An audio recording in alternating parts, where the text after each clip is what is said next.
अस्सलामुअलैकुम। आप सब लोग कैसे हैं? उम्मीद है सब अच्छे होंगे।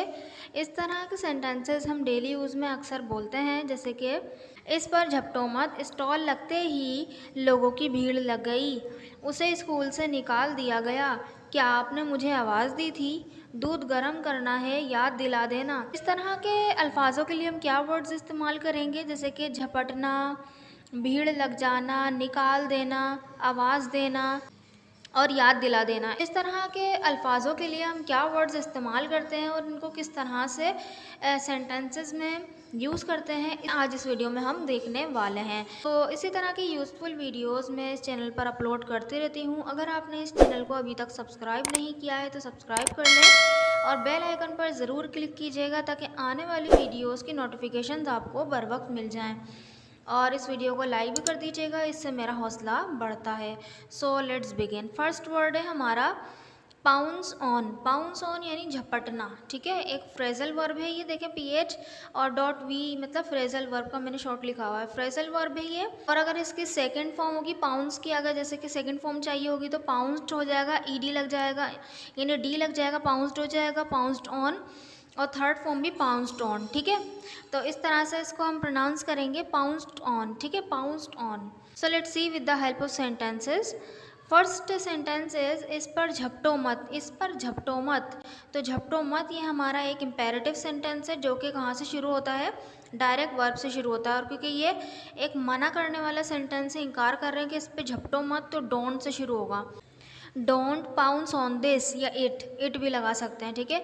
डोंट पाउंस ऑन इट या डोंट पाउंस ऑन दिस, इस पर झपटो मत। नेक्स्ट सेंटेंस इज वो गुस्से से हमजा पर झपटा जैसे वो उसे जान से ही मार देगा। तो वो गुस्से से हमजा पर झपटा, यहाँ तक तो हमारा सेंटेंस बन जाएगा पास्ट इनडेफिनेट में, ठीक है। जैसे के लिए हम एज इफ़ का यूज़ करेंगे, एज इफ़। और वो उसे जान से मार देगा, ये आपको लग तो रहा होगा फ्यूचर इनडेफिनेट है, लेकिन हम जो है इसको पास्ट के फ्यूचर से बनाएंगे। और विल का पास्ट क्या होता है, वुड होता है, तो वुड से बनाएंगे सेंटेंस को, क्योंकि हमारे यहाँ पे एक क्लोज जो है पास्ट का है। ही पाउंस्ड ऑन हमजा, वो हमजा पर झपटा, कैसे, एंग्रीली, गुस्से से।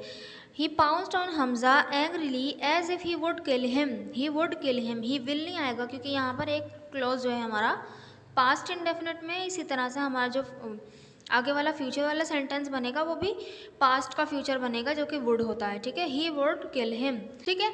नेक्स्ट वर्ड देखें, नेक्स्ट वर्ड है हमारा फ्लॉक, जो कि हमारा वर्ब है, ठीक है। वर्ब है, इसकी सेकेंड फॉर्म फ्लॉक्ड होती है और थर्ड फॉर्म भी फ्लॉक्ड होती है। फ्लॉक, फ्लॉक्ड, फ्लॉक्ड, ठीक है, ईडी लग जाएगा। तो इसका मतलब होता है भीड़ लग जाना, ठीक है, भीड़ लग जाना। So let's see with the help of sentences. First sentence is लोगों ने लड़ाई को देखने के लिए भीड़ लगा दी। लोगों ने लड़ाई को देखने के लिए भीड़ लगा दी। तो लोगों ने लगाई है भीड़, तो बोलेंगे people flock to see the fight. People flocked to see the fight. People flocked, लोगों ने भीड़ लगा दी, क्या करने के लिए, लड़ाई को देखने के लिए, टू सी द फाइट, ठीक है। नेक्स्ट सेंटेंस देखें। स्टॉल लगते ही लोगों की भीड़ लग गई, की भीड़ लग गई, लोगों की भीड़ लग गई के लिए तो हम बोल देंगे पीपल फ्लॉक, ठीक है। स्टॉल लगते ही, अब यहाँ पे एक सेंस हमें समझना चाहिए कि यहाँ पे हम ऐसे बात कर रहे हैं कि जैसे ही स्टॉल लगा वैसे ही लोगों ने भीड़ लगा दी, है ना। तो एज सोन एज का यूज़ करेंगे, बोलेंगे people flocked as soon as the stall was set up, ठीक है। स्टॉल लगते ही सेटअप, तो स्टॉल लगने के लिए हम सेटअप का यूज़ करते हैं, ठीक है। पीपल फ्लॉक्ड, लोगों की भीड़ लग गई, एज सुन एज, जैसे ही, the stall was set up, stall जैसे ही लगा, ठीक है। नेक्स्ट सेंटेंस देखें। जल्दी चल लो वरना भीड़ लग जाएगी। जल्दी चल लो वरना भीड़ लग जाएगी। तो भीड़ कौन लगाएगा, लोग ही लगाएंगे ना। तो हम बोलेंगे, ये इसको फ्यूचर इंडेफिनिट में बनाएंगे, पीपल विल फ्लॉक, ठीक है। इस तरह से बोलेंगे, बोलेंगे गो अर्ली, जल्दी चल लो, वरना के लिए हम और भी लगा सकते हैं, और एल्स भी बोल सकते हैं, अदरवाइज भी बोल सकते हैं, सिर्फ और भी वरना का काम देगा, ठीक है। Go early or people will flock, go early or people will flock, इस तरह भी बोल सकते हैं, go early or else people will flock, और इस तरह भी बोल सकते हैं, go early otherwise people will flock, ठीक है। नेक्स्ट वर्ब देखते हैं। नेक्स्ट वर्ब है हमारा एक्सपेल। एक्सपेल यानी निकाल देना, घर से निकाल देना, स्कूल से निकाल देना, जहाँ से, गांव से निकाल देना, शहर से निकाल देना, इस तरह से किसी ओहदे से निकाल देना, ठीक है। तो उसके लिए हम यूज़ करेंगे, जो कि एक वर्ब है। और इसकी अगर थर्ड फॉर्म, सेकंड और थर्ड फॉर्म चाहिए होगी तो सो फर्स्ट फॉर्म है हमारी एक्सपेल, सेकंड फॉर्म होगी एक्सपेल्ड, ठीक है, और थर्ड फॉर्म भी होगी expelled. Let's see with the help of sentences. So first sentence is उसे स्कूल से निकाल दिया गया, उसे स्कूल से निकाल दिया गया, ठीक है, उसे स्कूल से निकाल दिया गया। तो ये हमारा एक पैसिव सेंटेंस है, किसका, पास्ट इंडेफिनिट का।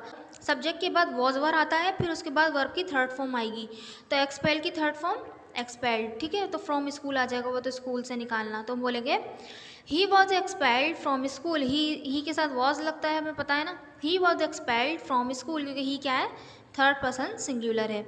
अगर आई वी यू दे होता और या प्लूरल कोई नेम होता तो वहाँ पर वर लग जाता, ठीक है, लेकिन अभी यहाँ पे थर्ड पर्सन सिंगुलर ही है।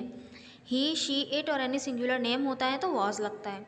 ही वॉज एक्सपेल्ड फ्रॉम स्कूल, ठीक है, उसे स्कूल से निकाल दिया गया। नेक्स्ट सेंटेंस देखें, उन्हें गाँव से निकाल दिया गया है। उन्हें गाँव से निकाल दिया गया है, निकालने वाले को जाहिर नहीं, ये भी एक पैसिव सेंटेंस है, और क्योंकि निकाल दिया गया है ये प्रेजेंट परफेक्ट का टेंस है, पैसिव के लिए यूज़ करते हैं हैव बीन, हैज़ बीन, उसके बाद वर्ब की थर्ड फॉर्म आती है, ठीक है, तो हम बोलेंगे they have been expelled from the village, they have been expelled from the village. Next sentence देखें, वो तुम्हें घर से निकाल देगा, वो तुम्हें घर से निकाल देगा। अब ये जो है कोई पैसिव नहीं है, बिल्कुल सिंपल सेंटेंस है, निकालने वाला हमें पता है कि वो है, ठीक है, तो हम बोलेंगे he will expel you from the house, he will expel you from the house, ठीक है, आई होप आपको समझ में आया होगा। और नेक्स्ट वर्ड है हमारा कॉल आउट। कॉल आउट ये हमारे हैं फ्रेजल वर्ब, फ्रेजल वर्ब कहलाता है ये, ठीक है, आवाज़ लगाना, आवाज़ लगाना, ये आवाज़ लगाते हैं ना हम किसी को, तो call out. Second form third form चाहिए होगी तो हम इस तरह से बोलेंगे कॉल्ड आउट और कॉल्ड आउट, ठीक है, यानी कि ईडी लग जाएगा। So let's see with the help of sentences. First sentence is, क्या आपने मुझे आवाज़ दी थी। एक इंटेरोगेटिव सेंटेंस है, वो भी किसका, पास्ट इंडेफिनिट का, ठीक है, तो हम बोलेंगे did you call out to me, did you call out to me, ठीक है, क्या आपने मुझे आवाज़ दी थी।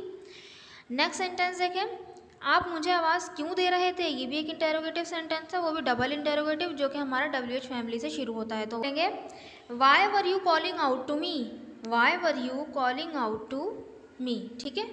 कंटिन्यूस टेंसेस में हमें पता है ना कि आईएनजी फॉर्म लगती है, तो कॉल में आईएनजी लग गया, ठीक है, और पास्ट कंटिन्यूस के जो हमारे हेल्पिंग वर्ब्स होते हैं वो वॉज वर होते हैं, ठीक है, और क्योंकि WH फैमिली का तो हमें पता है कि WH फैमिली पहले आ जाएगा, फिर वर आएगा यानी हेल्पिंग वर्ब, फिर उसके बाद सब्जेक्ट और फिर उसके बाद वर्ब और object. So next sentence is, मैंने उसे आवाज़ दी है, मैंने उसे आवाज़ दी है, ये हमारा है प्रेजेंट परफेक्ट का टेंस है, आई के साथ तो हैव लगता है, तो I have called out to her, क्योंकि वर्ब की थर्ड फॉर्म चाहिए होगी तो कॉल की थर्ड फॉर्म हो गई called. I have called out to her, ठीक है। नेक्स्ट एंड लास्ट वर्ड अपना देखते हैं हम, क्या है, रिमाइंड। रिमाइंड एक वर्ब है, इसका मतलब होता है याद दिला देना, ठीक है, याद दिला देना, याद करने के लिए तो रिमेंबर यूज़ होता है ना, और ये याद दिलाना है, तो इसके लिए हम रिमाइंड का यूज़ करते हैं, और अगर इसके सेकंड फॉर्म चाहिए होगी तो रिमाइंडेड हो जाएगा और रिमाइंडेड, ठीक है, तो ईडी लग जाएगा, थर्ड फॉर्म भी रिमाइंडेड होगी। सो रिमाइंड, रिमाइंडेड, रिमाइंडेड, ठीक है। So let's see with the help of sentences. First sentence is, तुमने मुझे मेरे भाई की याद दिला दी। ये क्या है, हमारा पास्ट इंडेफिनिट का टेंस है, सब्जेक्ट के बाद सेकंड फॉर्म आएगी तो रिमाइंड की सेकंड फॉर्म क्या होती है, रिमाइंडेड, बोलेंगे you reminded me of my brother, you reminded me of my brother, of my brother, मेरे भाई की याद दिला दी। यू रिमाइंडेड मी, तुमने मुझे याद दिला दी, किसकी, ऑफ माई ब्रदर, मेरे भाई की। नेक्स्ट सेंटेंस देखें, दूध गर्म करना है, याद दिला देना, ये एक इम्पेरेटिव सेंटेंस है जो कि हमारा वर्ब से शुरू होता है, तो हम बोलेंगे remind me to boil the milk, remind me to boil the milk, ठीक है, कि दूध उबालना है, मुझे याद दिला देना। तो आई होप आपको ये वीडियो समझ में आई होगी और कुछ आपकी नॉलेज में इजाफा हुआ होगा। So this sentence is for you, चीज़ों पर झपटो मत वरना तुम्हें यहाँ से निकाल दिया जाएगा, ठीक है, चीज़ों पर झपटो मत, वही डोंट से शुरू होगा, इम्पेरेटिव सेंटेंस है, इम्पेरेटिव का नेगेटिव डोंट का यूज़ कर लेंगे, डोंट पहले आ जाएगा, फिर पाउंस ऑन, और चीज़ों के लिए तो हम थिंग्स बोलते हैं, और वरना के लिए आप और भी लगा सकते हैं, और एल्स भी लगा सकते हैं, अदरवाइज भी लगा सकते हैं। तुम्हें यहाँ से निकाल दिया जाएगा, ये फ्यूचर इंडेफिनिट का जो है पैसिव सेंटेंस है, यहाँ यानी कि तुम्हें निकाल दिया जाएगा, यू विल बी, और एक्सपेल होता है ना, थर्ड फॉर्म आएगी expelled, you will be expelled from here. So इस सेंटेंस को बनाकर ज़रूर कमेंट बॉक्स में लिखिएगा ताकि मुझे पता चले कि आपको वीडियो समझ में आई कि नहीं आई। अगर वीडियो अच्छी लगी है तो चैनल को ज़रूर सब्सक्राइब भी कर दीजिएगा और वीडियो को लाइक भी कर दीजिएगा। और अगर आपने फेसबुक ग्रुप नहीं ज्वाइन किया तो लिंक जो है डिस्क्रिप्शन में मौजूद है, आप ज्वाइन कर लीजिए। Thank you so much.